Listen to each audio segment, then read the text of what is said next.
Welcome to the Book Faire podcast. I'm Anthony, and this week, an interview with Lana Button, author of the new early reader book, Brianna Banana, Helper of the Day.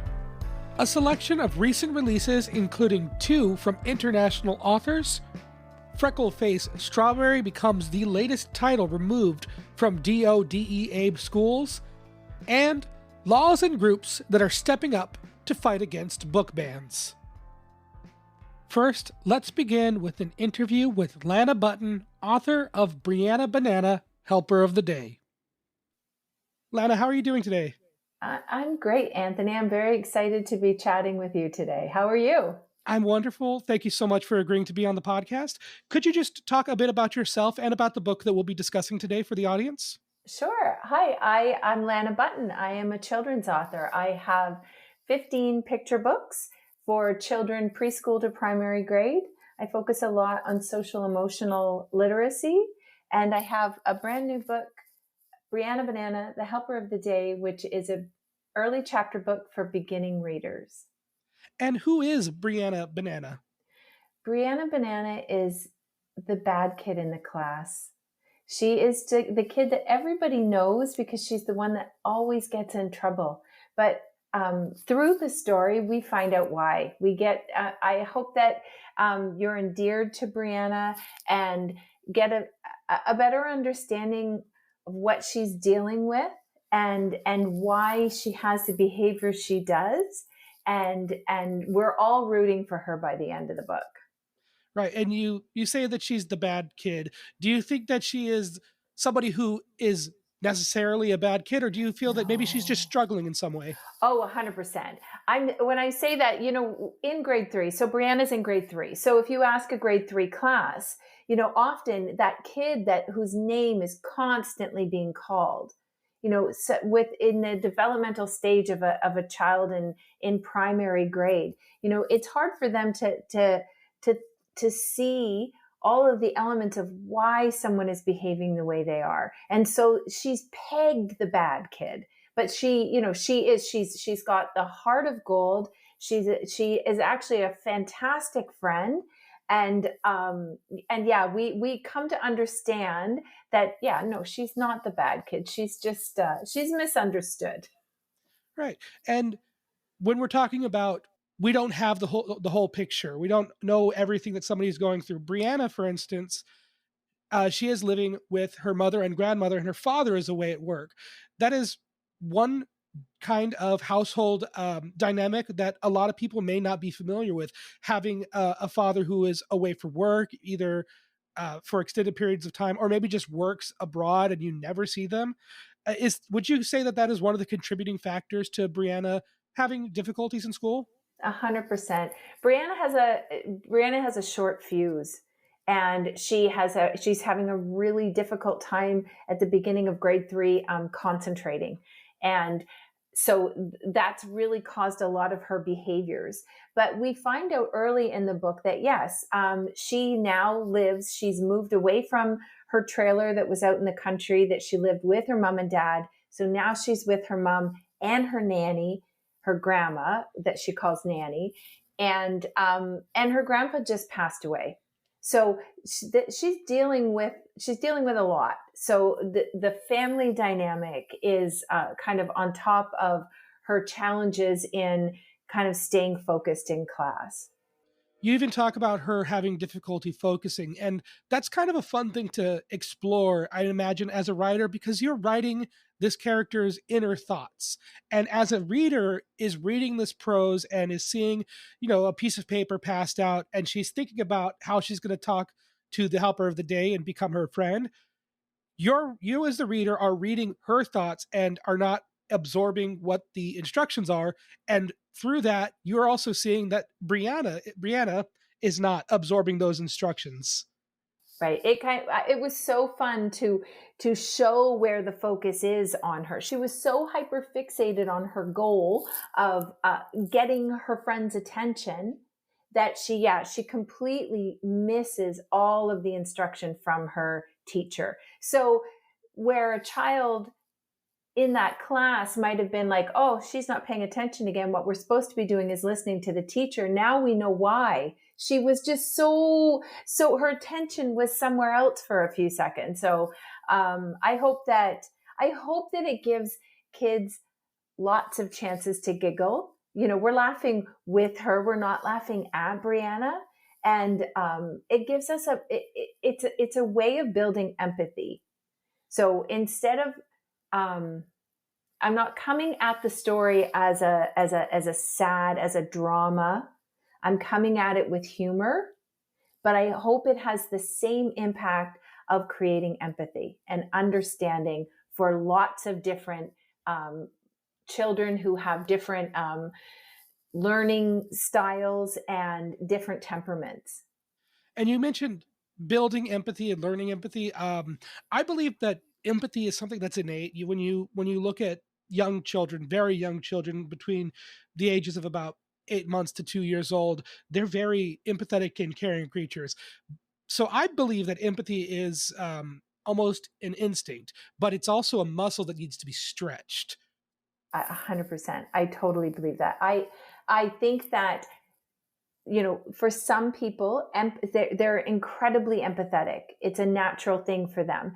Some children, some people, it's maybe that muscle is not as strong as we would hope it to be. And that doesn't mean that they're not caring. It doesn't mean that they don't want the best for people. They're just not focusing in as tightly on what people are dealing with as somebody else might be. And so that's why I love to use books. It's an incredible way to build empathy with children because they can see it. They experience it. When children read a story, it's like a part of, like, their brain is kind of experiencing it. So it's a fantastic way to show how someone else is feeling. Right. And with Brianna, sometimes she needs to take her deep belly breath. Sometimes she has the walk with the principal.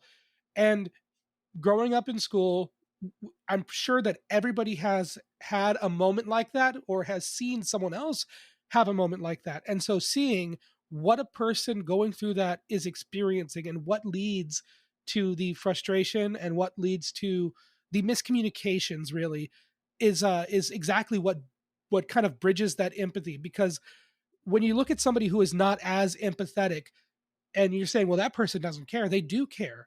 They just care very much about themselves and needs to be reminded that other people exist. And it's not so much that they lack the empathy, they just don't have the practice with it. Yeah, I totally agree with that. And yeah, and they can get that practice. They can get that practice through reading stories and discussing it. And yeah, so that is always my key. And you know what? Brianna's different from me because I often write about the kid that nobody notices. I often write about the kid that I put the spotlight on them so that we do notice. I have a character, Willow, who is so quiet and she gets ignored most of the day. And we know through reading the book that she really does wish that people could hear what she was saying.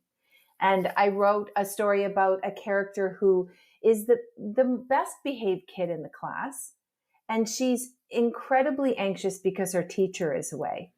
So it's how she deals with that. I have a funny story about a boy who has quietly created all these rules so that he can survive an entire day of school without ever having to use the bathroom. And it's supposed to be funny, but it is, it's about doing a difficult thing and having that resilience to face something that you are uncomfortable with because it's the best thing for you. So with Brianna, she's the opposite. Everybody knows this kid is in the room, and people, she lives in a small town and everyone knows who this kid is because there's been so much said about her behavior. So, it was fun to write a different style kid. And, yeah, like I said, I hope that people are cheering her on. And you also mentioned writing previous characters that have been dealing with different issues. It almost feels like characters that have some form of neurodivergence or anxiety or other social developmental things that have yet to be diagnosed that sometimes children may be able to recognize in themselves.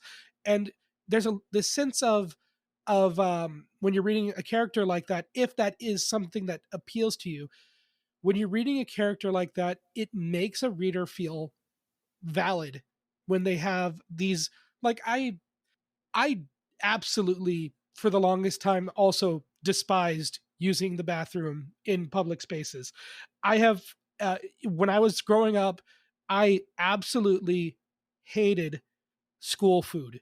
So I would make sure that I had snacks from home on specific days when I knew that it was like, okay, today's cheeseburgers at school. I'm going to make sure that I have what I need so that I don't need to eat lunch today. And then Tuesdays got chicken sandwiches. I'm going to be able to eat lunch today. And then suddenly there's something different. Something changes. And um, teaching children at a young age to be able to prepare for these unexpected experiences when they have developed these routines for themselves, especially in the wake of the COVID-19 pandemic, seems like something that's incredibly important. Like, we kind of take for granted this sense of we just send kids to school and then they come back at the end of the day. Well, in America, that's a very different kind of issue.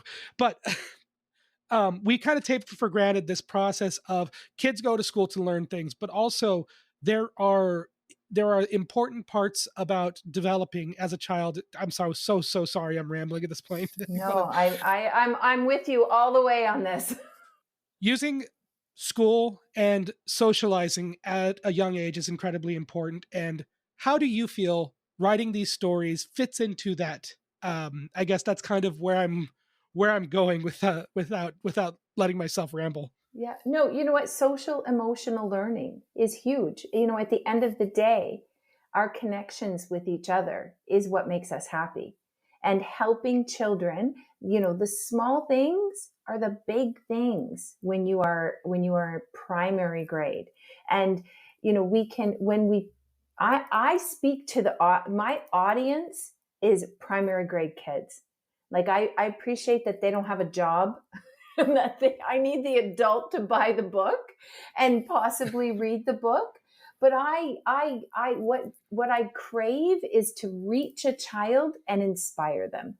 And and when I have had feedback from some kids, your book helped me. Your book helped me take a brave breath and speak out. And that means everything. And as much as I have always championed the quiet kid in the class or the kid that nobody notices, I've got a book called Tough Like Mom, where this kid has to get herself ready for school because her mom can't get out of bed this day. And no one at school notices, and no one at school realizes the reason why she didn't have her $6 for the field trip is because they didn't have $6. But my audience knows. And then, so in putting the spotlight on her, then, you know, we can develop empathy in class. Not only that, but for the kid who's like, man, that's me some days. That's huge to see yourself in a book. And for that kid, as much as I champion the quiet kid in the class, the kid that might be pegged the bad kid in grade 3 is heartbreaking to me. And if we can just pull back and take a look at why is she losing her temper, and why? What can we do to support her right now so that she can be successful? And I loved that I could give her these great educators around her. Mr. Tilley is like the tall principal who just kind of gets her. And he often takes her for a walk around the hall, and he's teaching her to take belly breaths. And, you know, it is my hope, crossing all my fingers, that a kid who might be struggling in school might one day go, you know what? I'm going to give that a try. I'm going to just, you know, we all can just stop and take a breath. And you know what? It's okay. It's okay if I've had a rough day. And to kind of connect this to something else, as I was reading Brianna Banana, Helper of the Day, I I couldn't help but think about Junie B. Jones, and not to completely discredit the absolute wonderful work that that series is. I feel like Brianna does a much better job of instilling morals and teaching uh, teaching methods of coping with anger, and how to, and a little bit more about how to communicate with others. Because I feel, as someone who's worked in children's theater, who's been through the rounds of Junie B. Jones, um, a lot of the work with those being a teaching tool comes from the conversations outside of the readings, which is absolutely valid. You know, to present a story that children love to read, which children absolutely did love to read Junie B. Jones and still do. Um, a lot of those learnings coming from the educators and the parents talking it out with the kids after, and finding those morals. And it also teaches amazing critical thinking skills to be able to do that. But I think that having more overt morals and more clear messaging of teaching empathy, like Brianna Banana, is absolutely necessary, because it gives young readers, I should say, the ability to build that those skills of recognizing that on their own, instead of having to go to a teacher and say, what's the point of this story where she I can't remember the plot of any of the Junie B. Jones books. I'm so embarrassed. Like, what's the point of this story? Going to somebody and saying, what's the point of this story? Being able to read something and be able to understand the morals by themselves. Yes, I'm a huge. I'm thrilled anytime somebody mentions Brianna Banana and Junie B, because I was a huge Junie B. Jones fan. I see, and I hope they're funny. I hope my book is funny, because I laughed out loud reading Junie B. Jones. But Brianna is older. She is in grade 3, and I think she comes with grade 3 problems. And yeah, my hope is that it gives the background, giving the background, and also giving the coping skills was important to me in that story. I love Orca. Orca, the book is published by Orca, so it's an Orca Echoes book. And they have some fantastic teaching guidelines. So great activities that you can do afterwards. So I think that it makes a fun read aloud for primary grades. And there is some great discussion that you can have afterwards about the emotional, the social side.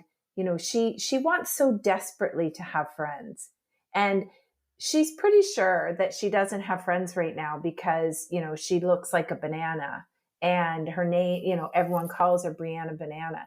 So I hope that my young audience is going to kind of get a kick out of that, because they'll be like, no, that's not why. It's because she keeps calling everybody names, and she keeps so she hasn't quite gotten there yet. So I love that my audience is going to be 2 steps ahead of Brianna all the way. So that's where the humor comes in, because they're like, oh no, here she goes again. Oh no, she's not paying attention. You know, and she gets so excited that she finally gets to go down the hall, and the teacher's trying to give her directions.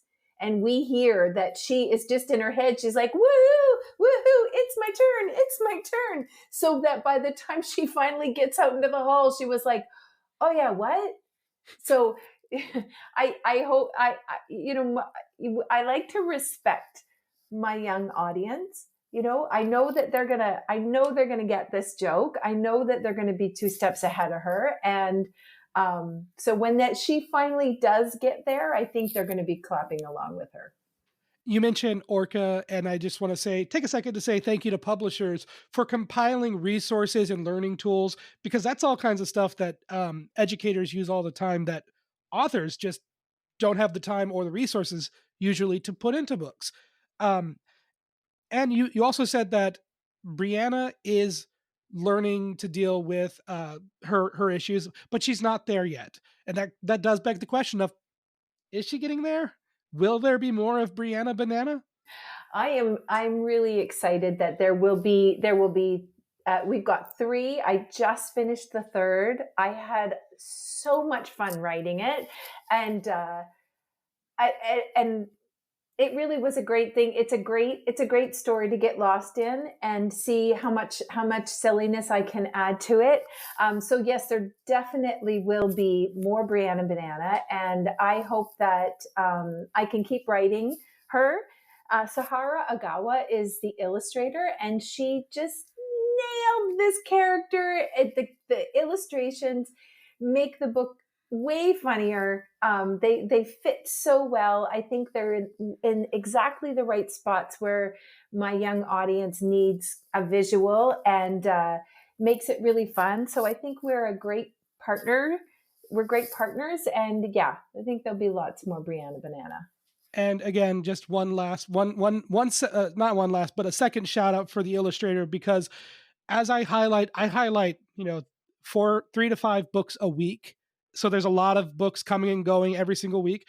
But I do want to say that illustration, that cover art, and the illustrations within the book are almost 100% of the reason why I decided to buy the book and try reading it, which led to me wanting to reach out and do the interview. So sometimes you do judge a book by its cover, but the contents of it are absolutely why I wanted to speak with you.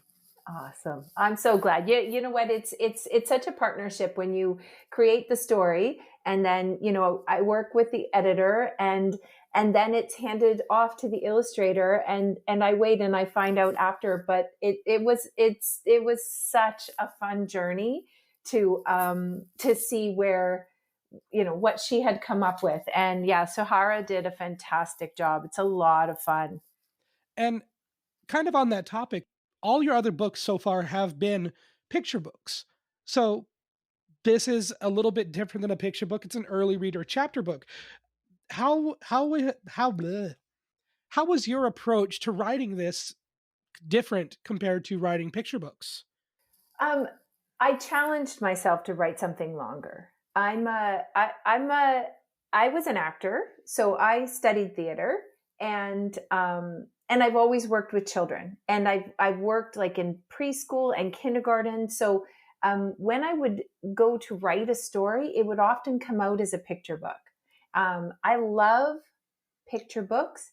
I think that picture books can be read, you know, all the way through elementary school, through middle school, through high school. What I love about picture books, especially when we have some heavy-handed topics like mental health, if we're talking about, you know, bullying awareness week, you know, you can take a picture book and read it in 5 minutes and then talk about it, right? We're getting the whole story. It's not like we're picking it up and going, okay, chapter 3, now where were we and what happened?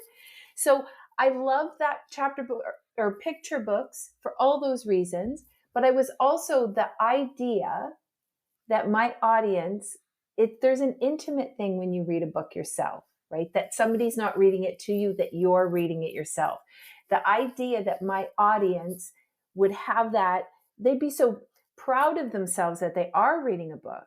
And for them to get that message themselves without the adult saying, oh, this is what this is supposed to mean. Like, I trust that they're going to be able to get there themselves. And I love the idea that they get to read this book independently.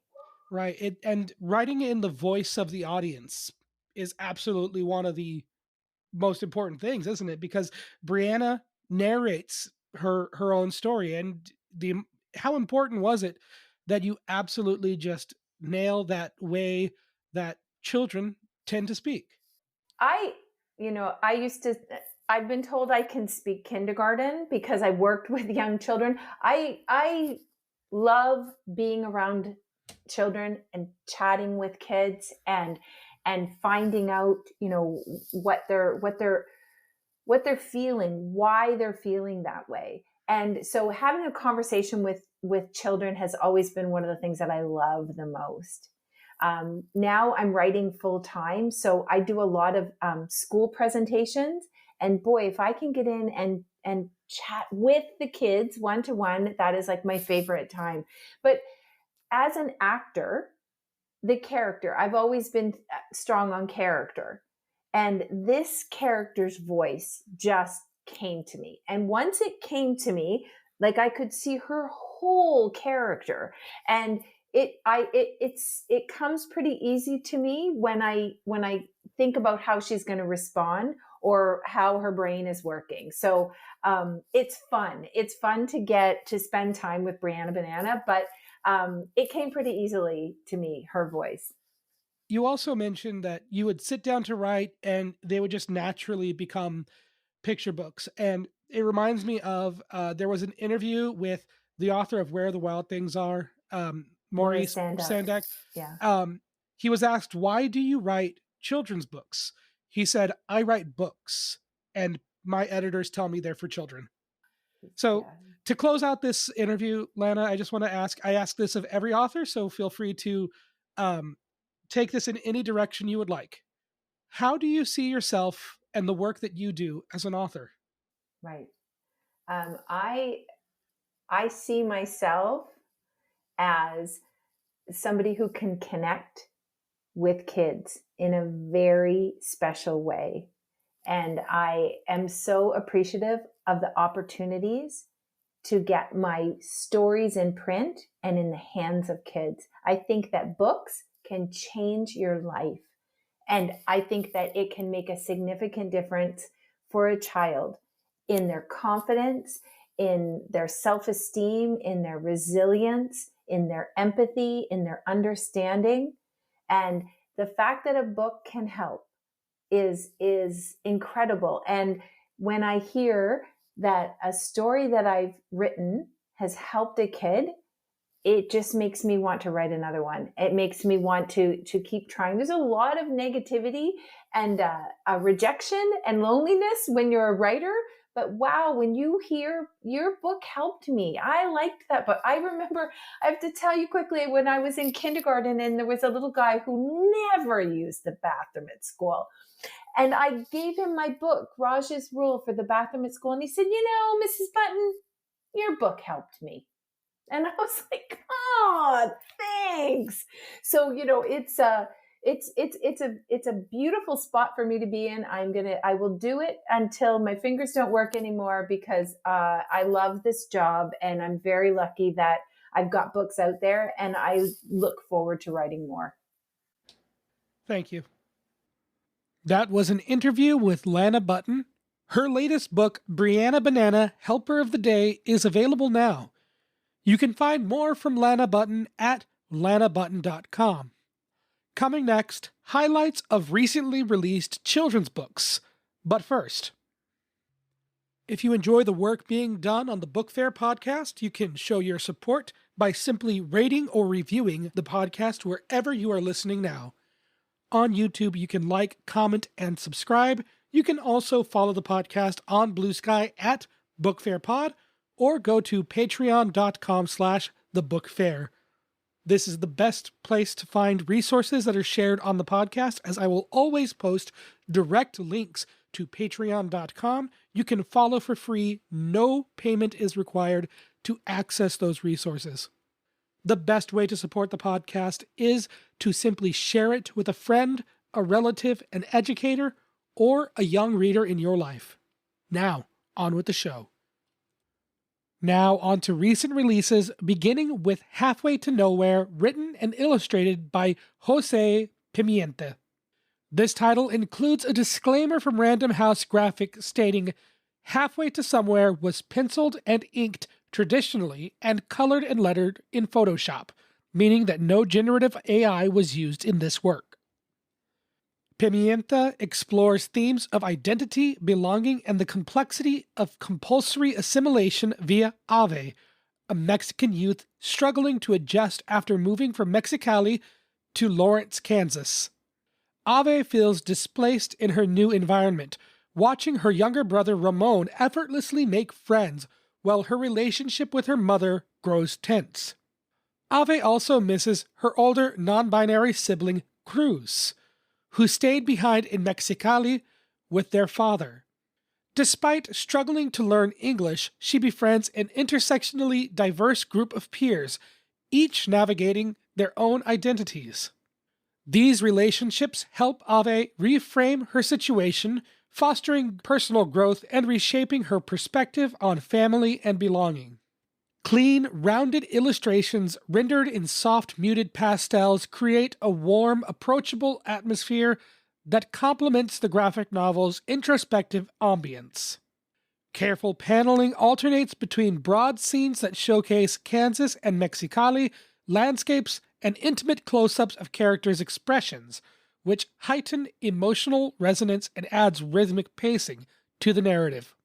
Quiet moments blend with richer conversations about identity, cultural authenticity, and family dynamics in this thoughtful portrayal of transition and adolescence that balances lightheartedness with serious undertones.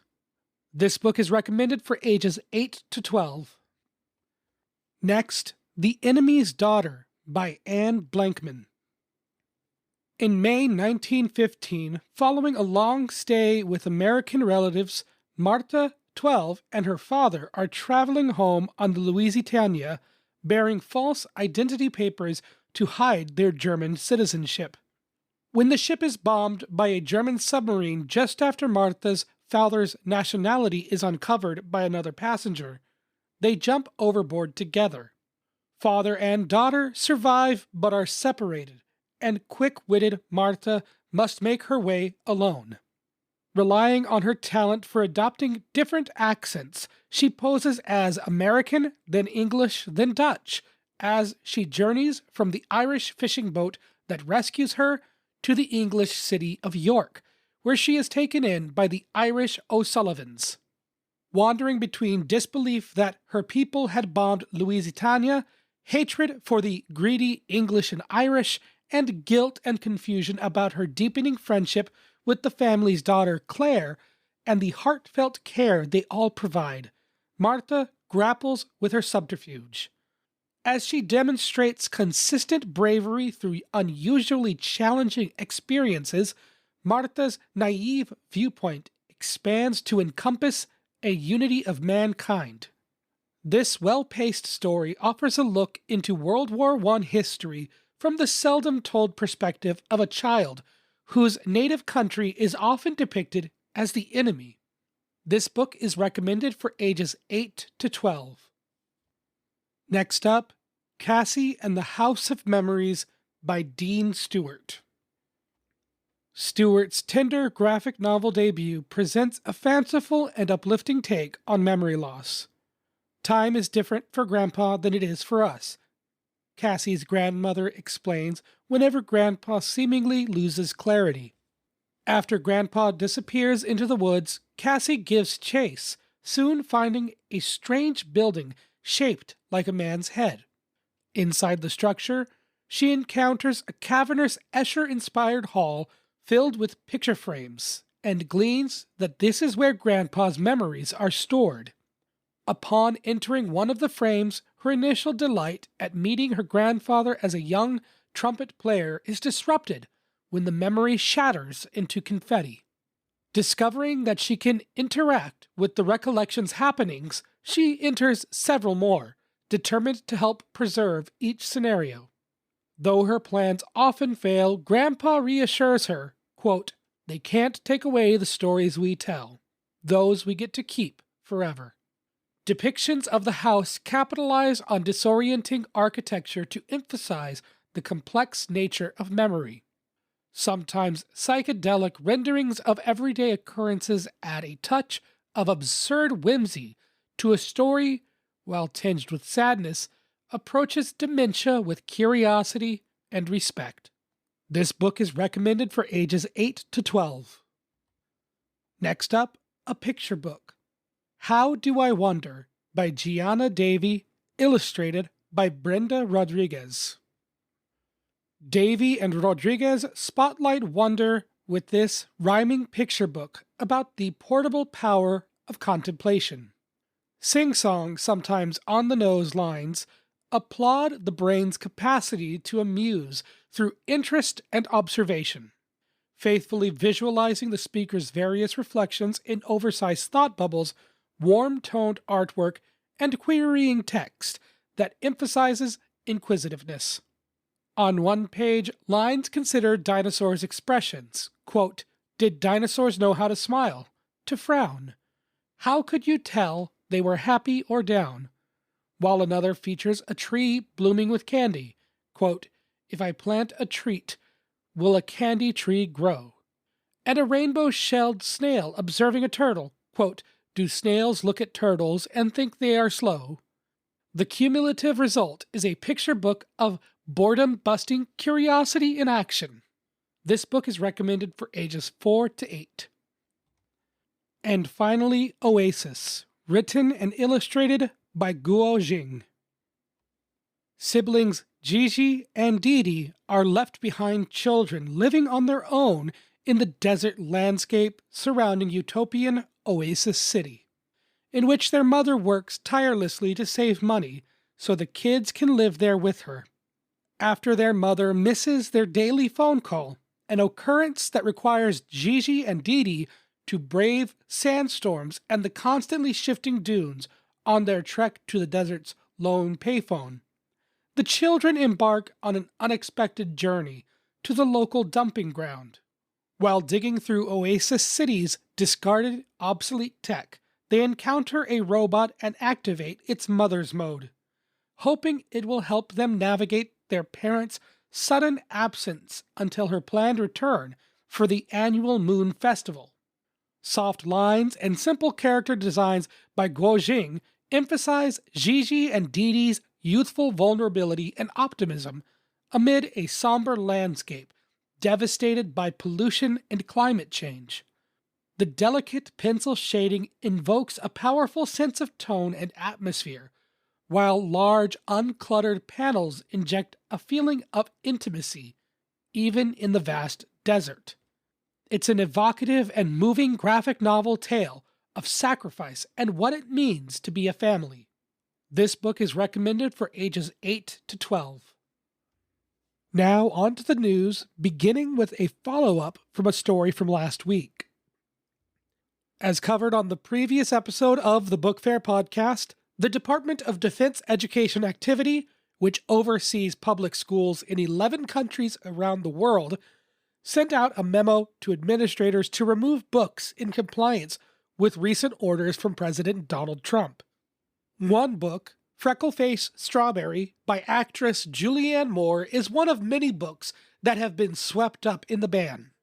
The actress made a public statement on Instagram saying, quote, "I am particularly stunned because I am a proud graduate of Frankfurt American High School, a DoD school that once operated in Frankfurt, Germany.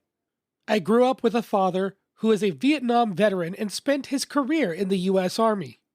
I could not be prouder of him and his service to our country.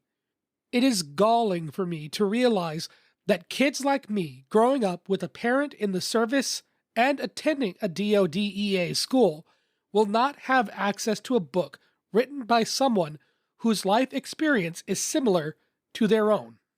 And I can't help but wonder what is so controversial about this picture book that caused it to be banned by the U.S. government. I am truly saddened and never thought I would see this in a country where freedom of speech and expression is a constitutional right." Next, how librarians are standing their ground in Arkansas against book bans. Back in 2023, a grassroots coalition called Arkansas Right to Read formed to fight legislation in the state, including Act 372, which would have made it a misdemeanor for librarians to distribute obscene or harmful materials, punishable by up to 1 year in prison. The law was deemed unconstitutional in December of 2024. Judge Timothy Brooks struck down Sections 1 and 5 of Act 372, and as of now, an appeal is pending. Adam Webb, president-elect of the Arkansas Library Association, said, quote, "It was me, a couple of other library directors, and a handful of dedicated library supporters trying whatever we could to fight back against anti-library legislation. Now, Allie Gosselink, director of the Calhoun County Library, has relaunched the Arkansas Right to Read website as libraries in the state are being targeted again by Senator Dan Sullivan, who sponsored the 2023 act. This year, Sullivan has already filed 2 bills, SB 181 and SB 184.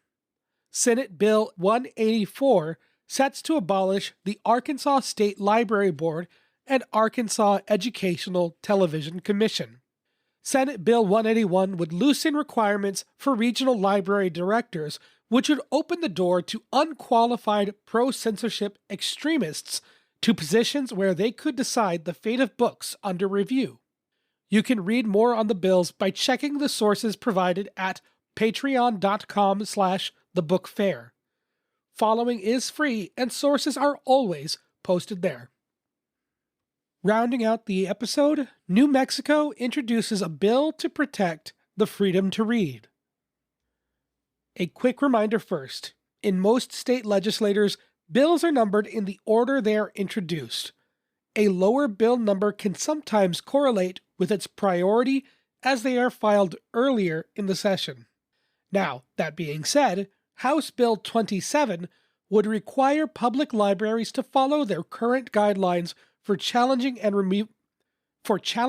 removing books, and if they currently do not have such policies, they must adopt them. A library that fails to follow their own guidelines could lose state funding. Personally, I do not like funding being situational for public services, though having regulations in place to keep pro-censorship groups from banning books once they find their way onto the library board is a very, very good thing. Typically, when a book is challenged by someone living in the community, there are reviews that are done, often by third-party review boards. Circumventing these boards leads to pro-censorship activists removing access to books against the will of the community. House Bill 27 is currently in committee in the New Mexico Legislature, and as of yet, no vote has been taken. The text reads, quote, "A public library shall not be eligible to receive state funds unless the library 1. Adopts a written policy that complies with the American Library Association's Library Bill of Rights as adopted in 2019, including the requirement that library materials not be proscribed or removed because of partisan or doctrinal disapproval of the material's content or based on the author's race, nationality, gender identity, sexual orientation, or political or religious views, or 2. Adopts a written policy prohibiting the practice of banning books or other library materials within the library or library system on the basis of partisan or doctrinal removal of the material's content or based on the author's race, nationality, gender identity, sexual orientation, or political or religious views, pursuant to rules promulgated by the state librarian." And this will conclude another episode of the Book Fair podcast. Remember to rate, like, follow, etc., as it helps the podcast grow. Share the podcast with a friend, an educator, or a young reader in your life. Thank you so much for listening, and as always, I'll talk to you next time.